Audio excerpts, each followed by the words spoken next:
Quand vous l'avez suivi, à quoi vous avez pensé en premier lieu? D'abord, je pense que je suis d'accord avec Sanso, parce que je m'attendais à des tâtonnements, je me demandais, et c'est légitime parce que c'est la première fois qu'il est à la tribune des Nations Unies. Il n'y a pas eu de tac. Il n'y a pas, bon, il a plutôt mieux géré ça avec ses équipes de communication. Et il a réussi à dominer. Et bien sûr, il a réussi à dominer son discours, mais au-delà de ça, et sur la forme, donc, moi, c'est un acte politique, hein, c'est un discours politique qui est fait. Ce qu'on se demande après le discours, après tout ce que vous avez dit là, c'est la plus-value. Finalement, qu'est-ce qu'on retient du discours? Qu'est-ce qu'on retient du discours? Il y a quelqu'un qui était censé saisir cette opportunité, comme il a dit tout à l'heure, où tout le monde est représenté, et il a d'ailleurs fait, avant même ce discours-là, il a rencontré notamment la représentante de la francophonie, il a rencontré le président Paul Kagame, il a rencontré le vice-président de la Chine également. Et c'était donc de venir dire, j'ai un message, parce que tout ça reflète un message. Je viens rencontrer les partenaires, je viens rencontrer ceux-là qui sont susceptibles de pouvoir aider mon pays dans tel ou tel autre cadre. Mais à l'intérieur du discours, justement, il fait comme s'il n'a aucun problème. Alors qu'aujourd'hui, le problème fondamental que nous avons, c'est un retour à l'ordre constitutionnel. Et ce retour à l'ordre constitutionnel, on a dit qu'il faut 6 000 milliards, près de 6 000 milliards. Et c'est près de 6 000 milliards, on a mobilisé quelque chose qu'on a mis à côté, et on ne cesse de rappeler à la CEDEAO qu'elle avait pris des engagements qui consistaient à mobiliser les partenaires pour le financement de ce retour à l'ordre constitutionnel. Pourquoi ça, ce n'est pas une priorité dans le discours du président Wadi Doumbouya? Il a effectivement dit tout à l'heure que c'est aussi un message, parce que il dit pourquoi les coups d'État, l'épidémie de coups d'État. On en parlera tout à l'heure. Il dit également ce qu'il reproche à la démocratie, mais en réalité, il ne propose aucune solution. Est-ce que la solution au déficit de démocratie qui a poussé au coup d'État, la solution c'est que les militaires reviennent au pouvoir? Il ne propose aucune solution. Et vous voyez qu'en réalité, quand il dit qu'ils ont pris la responsabilité de rectifier ça, est-ce que quelqu'un qui vient pour une transition vient pour rectifier 50 ans de panne politique et tout ça? Effectivement, sans soi raison, c'est aussi un message. Parce que si on n'a pas entendu de lui qu'il veut s'éterniser au pouvoir, c'est que quand on voit son discours, on lit l'intégralité de son discours, on ne voit aucunement qu'il est préoccupé. On va le décortiquer tout à l'heure, pan par pan. Les justifications données par le colonel pour expliquer le coup d'État intervenu, surtout le cas guinéen.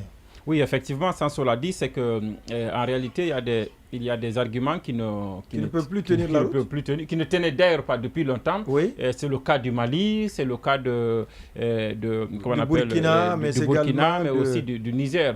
Mais effectivement, quand il parle de situation insurrectionnelle qui allait s'inviter si lui il n'accomplissait pas son coup d'État, moi, je ne voyais pas une situation insurrectionnelle venir. Et ensuite, je pense que c'est aussi... le discours aurait été mieux honnête s'il avait reconnu... Voilà, il disait en ces termes, aucune force politique, toute complètement neutralisée à l'époque, n'avait le courage et les moyens de mettre un terme à l'imposture que nous vivions. Et c'est d'ailleurs un auditeur qui m'envoie ce pan. Il dit qu'il pense que Mamadi Doumbouya devrait inclure le fait qu'il était l'une des personnes qui ont opprimé ses forces. Il dirigeait lui-même les forces spéciales.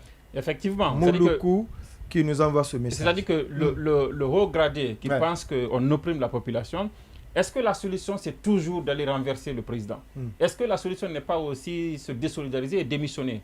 Et ne pas être parce qu'aujourd'hui, les mêmes choses qu'on peut reprocher au président Alpha de réprimer la population et tout ça, on peut se demander quels étaient les bras armés par lesquels il passait pour faire cette opération. C'est l'armée, c'est la police, c'est la gendarmerie. Vous voyez bien qu'on ne peut pas, aujourd'hui on ne peut pas aujourd'hui renvoyer tout au président Alpha. Mais justement, ce que je veux dire, c'est que quand il dit qu'il y avait une situation insurrectionnelle qui se dessinait, je ne voyais pas cette situation insurrectionnelle qui se dessinait en Guinée et que le coup d'État a sauvé.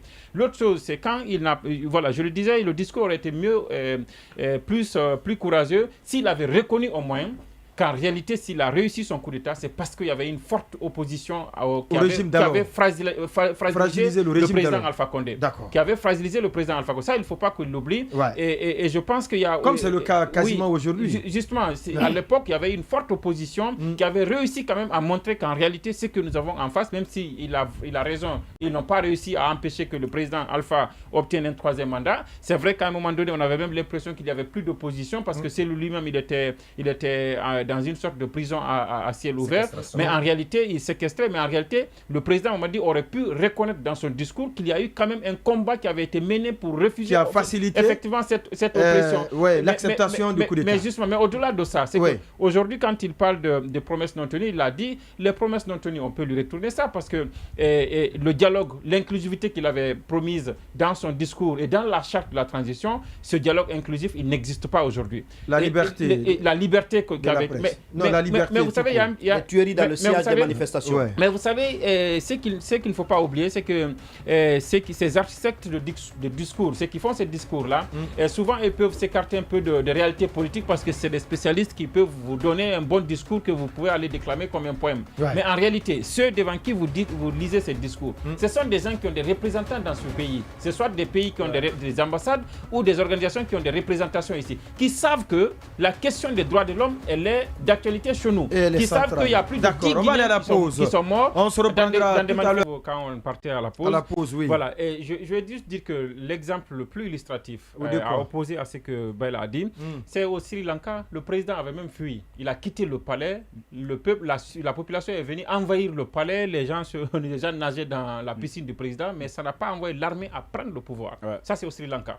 Donc, je pense que c'est totalement juste pour justifier les choses que l'armée, à tout moment, dise non, c'est parce qu'il y a une défiance par-ci, par-là. Mais quand on est général et qu'on pense que on engage le pays dans des situations qui sont inconfortables, c'est qu'on fait, on rend le tablier. C'est pas forcément... tous les généraux qui sont mécontents doivent aller faire un coup d'État. En réalité, on n'aurait pas de... Parce que... Il n'y aura pas de stabilité. Il n'y aura pas de stabilité. Pour s'opposer même... Et justement, et même aujourd'hui, ça veut dire que quelqu'un peut se prévaloir de ça parce que ça tue sur l'axe. Autant que ça tue, bon, peut-être moins autant d'Alpha, mais ça tue encore sur l'axe. Les gens sont encore pauvres. Les gens sont encore pauvres en Guinée. Les gens sont encore pauvres. Il y a l'électricité qui manque par-ci, par-là. Si à tout moment... on a enregistré un cas de décès du côté de Bofa. Donc, je pense que, alors que le directeur général de EDG est du côté de New York. Justement. Pendant que ça crie dans son secteur, il est à New York. Mais la critique la plus illustrative aujourd'hui, c'est celle qui est faite par le CNT, parce qu'on pense que jusque-là, c'est un organe qui est quand même l'appendicite du CNRD, même à ce niveau-là, et même dans le rapport de l'inspection générale d'État, à ce niveau-là, on a dit que oui, en réalité, c'est qu'on reprochait aux autres, la gabésie, la corruption, la mauvaise gouvernance, tout ce qu'on dit là, c'est encore là. Mais en plus de ça, est-ce que... On va avancer, s'il vous plaît. Parce qu'aujourd'hui, si le colonel devait nous dire, qu'est-ce qu'il faut alors faire pour qu'après lui, quand quelqu'un d'autre sera élu, que les militaires n'aient pas toujours l'appétit de... Pourquoi il ne le fait pas? Voilà, exactement. Non, je pense qu'il faut comprendre un peu le président Doumbouya parce que vous voyez bien, avant de venir à cette tribune, on a fait la communication de telle sorte qu'il passe d'un président d'une junte à un président de la République. On a assisté à ce débat. Et donc, il a voulu parler en tant que chef d'État normal, en tant que président de la République. Et c'est peut-être pour cela, parce qu'il estime qu'il est président de la République, c'est peut-être pour cela qu'il ne parle pas des retours à l'ordre constitutionnel. C'est peut-être pour cela qu'il vous dit que le modèle démocratique qui implique donc qu'il y ait des élections dans un avenir proche ou autre là, n'est pas vraiment le meilleur. Et rappelez-vous qu'il le dit juste quelques jours après qu'un de ces modèles, à savoir Paul Kagame, a officialisé sa candidature pour un 4e mandat. Et donc, ce n'est pas fortuit que lui, il vienne dire aux gens la démocratie qui implique l'alternance au pouvoir, qui implique l'organisation des élections, qui implique que les militaires soient soumis à des autorités civiles. Là, ce modèle-là n'est pas le meilleur modèle. Maintenant, justement, est-ce que... Paul Kagame qui a aussi changé la constitution pour se maintenir au pouvoir jusqu'en 2034. Mais tout ce débat... mais vous savez, tout ce débat... il avait déjà préalablement fait ses 2 mandats. Mais tout ce débat, vous et moi savons que tout ce débat est fait pour dire simplement, quand on se procède de la démocratie, c'est parce que cette démocratie-là promet l'alternance au pouvoir. Ouais. Parce que cette démocratie-là ne voudrait pas des militaires à la tête des pays. États, ouais. C'est le procès. Et vous vous souvenez, parce qu'en réalité, le colonel Doumbouya, en fait, il laissait tous les arguments d'Alpha Condé. À un moment donné, quand il a voulu faire la nouvelle constitution, on a dit non, écoutez, après il y a eu des débats pour dire, écoutez, allez voir l'Allemagne ou Angela Merkel. Angela Merkel, ça fait longtemps que les gens sont là. Le président Alpha lui-même s'est offusqué un moment lors d'une interview et il a demandé aux gens, mais pourquoi c'est à lui qu'on oppose cette histoire? Pourquoi on ne l'oppose pas à Paul Kagame? Pourquoi on ne l'oppose pas à d'autres? Mais aujourd'hui, le colonel Mamadi Doumbouya a fait la même chose. Après, quand le colonel Doumbouya dit qu'il faut laisser la souveraineté du peuple, qu'il faut laisser au peuple de soi, parce que les gens sont opprimés, il y a une élite qui gagne. Mais il ne peut pas, il n'a pas de leçon à donner dans ce cas. Parce que justement... Il n'y a pas d'élite dans l'armée, quoi. Non, ce n'est même pas par rapport à ça. Parce que, exactement, qu'est-ce qui est fait? Peut-être que le président civil qui l'a renversé a tripatouillé une constitution, a vraiment truqué une élection pour se maintenir au pouvoir. Oui. Mais en réalité, aujourd'hui, est-ce que lui, il écoute le suffrage du Guinéen? Est-ce que lui, il laisse le Guinéen se prononcer, dire librement s'il veut qu'il continue à être son président ou pas? Est-ce qu'il laisse cette possibilité-là aux Guinéens? Ouais. Donc, autant on peut accuser Alpha de trafiquer, autant on peut, lui, aujourd'hui, le reprocher le fait que, en réalité... en tout cas, les manifestations sont interdites. Non, mais elles sont réprimées. Mais il y a une quinzaine de morts. Ne taisons pas ça. Il y a une quinzaine de morts. Il y a une quinzaine de morts. Non, c'est juste pour être prudent que je dis qu'il y a une quinzaine de morts. Il faut dire qu'il dit ce discours-là dans un contexte où Cellou Dalein est contraint à l'exil, où Sidia est en exil, où les Koundouné et tous les autres sont en exil. Il y en a qui sont encore en prison. Nous savons que les premiers ministres Kassori, les Damaro, les Bilguet et tout ça, on sait tout le monde que le fond de cette histoire, c'est parce qu'on fait la traque à ceux-là qu'on a renversés, on fait des règlements de compte et on fait en sorte que tous ceux-là qui peuvent constituer vraiment des obstacles à s'éterniser ou alors à imposer quelqu'un qu'on veut, que tout cela, qu'on s'assure que ceux-là n'ont pas la voix au chapitre. Donc, je pense qu'aujourd'hui, il n'y a pas de leçon à... Et justement, c'est ce que je disais avant qu'on aille à la pause.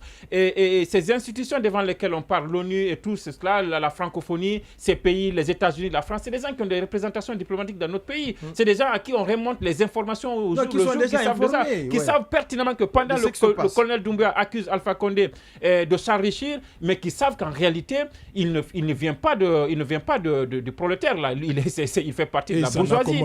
Ils savent qu'il fait partie de la bourgeoisie. Ce discours n'est pas joli dans sa bouche en réalité. Et ils savent que celui qui le dit, le colonel Mamadi Doumbouya qui accuse le président Alpha, c'est celui aujourd'hui qui refuse en réalité un discours qu'on appelle un dialogue sincère qui inclut tous les Guinéens, de manière à ce que tous les Guinéens décident de ce qu'ils veulent. Et justement, quand ils parlent de démocratie, de défense de la démocratie, c'est parce que justement, on a refusé que tout le monde décide et qu'on a refusé à ce peuple-là sa souveraineté. Et cette souveraineté, elle se retrouve aujourd'hui aussi confisquée. Donc, je pense et à un moment donné aussi, il faut que la tribune des Nations Unies, vous avez débattu l'autre fois, je vous ai écouté, c'est pas la première fois que des putschistes se retrouvent là, mais à un moment donné, il ne faut pas aussi qu'on continue à faire de ça une cour de récré pour tout le monde. Je pense qu'il faut venir là, tenir des discours, défendre le pays et vraiment dire aujourd'hui aux Nations Unies, dire à tous on comprend que la délégation nigérienne finalement n'a pas eu droit à la parole. En tout cas,